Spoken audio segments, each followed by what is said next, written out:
So we are in West Toronto in an Edwardian style home.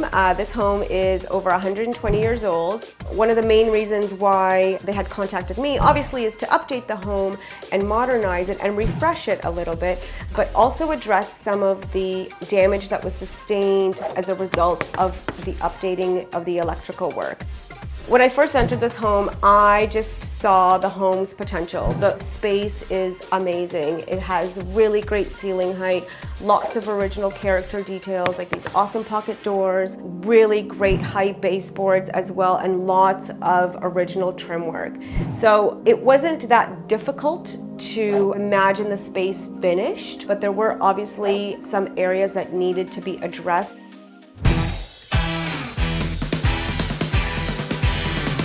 The ceiling, oh man, I love that ceiling so much. I initially wanted to install this wallpaper above the plate rail, but I just felt it would not do it justice. It adds so much wow and drama to this space.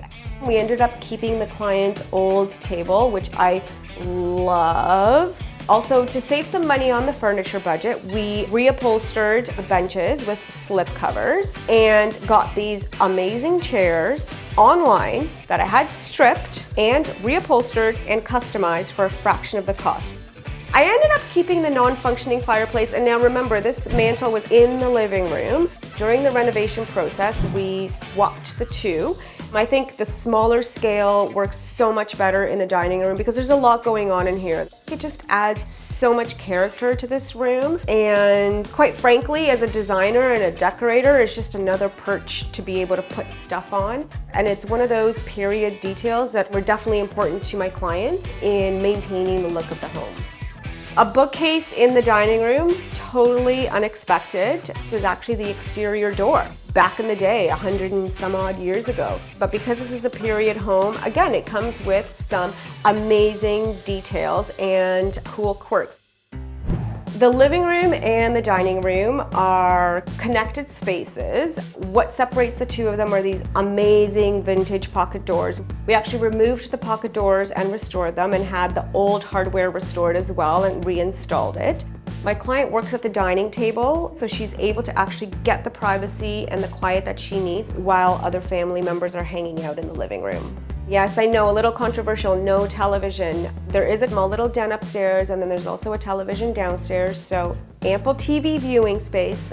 I love this room. It's so intimate. It's formal, but yet it's not over the top. I really wanted to create an environment for them that was welcoming and that they can relax in. This is an amazing wood-burning fireplace, keeps things cozy, obviously. We are in Canada and it's minus 500 6 months of the year. This mantle in the living room actually belonged in the dining room, and now it's a beautiful showpiece in my client's space.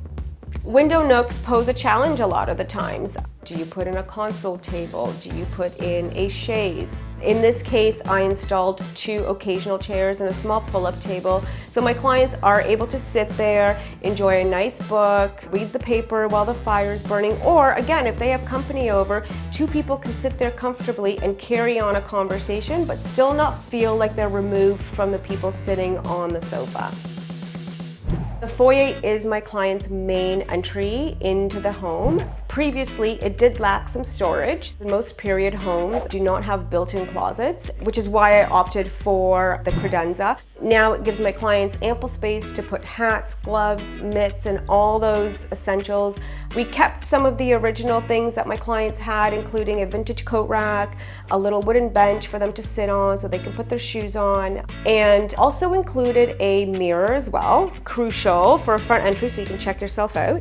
And a table lamp, which it is a decorative detail, but it does add in that extra layer of light and just kind of sets the mood a little bit in the entryway. The kitchen probably received the most minimal makeover. It wasn't a renovation per se, but more like a facelift. The cabinets were in decent shape and everything structurally was totally fine. To save on budget, we stripped and painted all the drawer fronts, the cabinetry, installed new hardware, changed out the backsplash, as well as the countertop, and updated the sink. And those updates, I think, really just made the space so much more cohesive and really lightened it up. You know, a lot of the times now we go into homes and we strip all the character out. And in this instance, it was so important to me and so important to my clients to freshen up and modernize a space, but to maintain the character. My client came home in the evening and she sent me the most beautiful email, and it's like I'm crying right now because it's just so nice and it's so thoughtful. She was so emotional and appreciated all the work that we put into it, and she just loves coming home every day. You know, that's why I love my job and I do what I do. It's to give people the home that they deserve, and especially when you work with wonderful people, it completely makes the process worthwhile.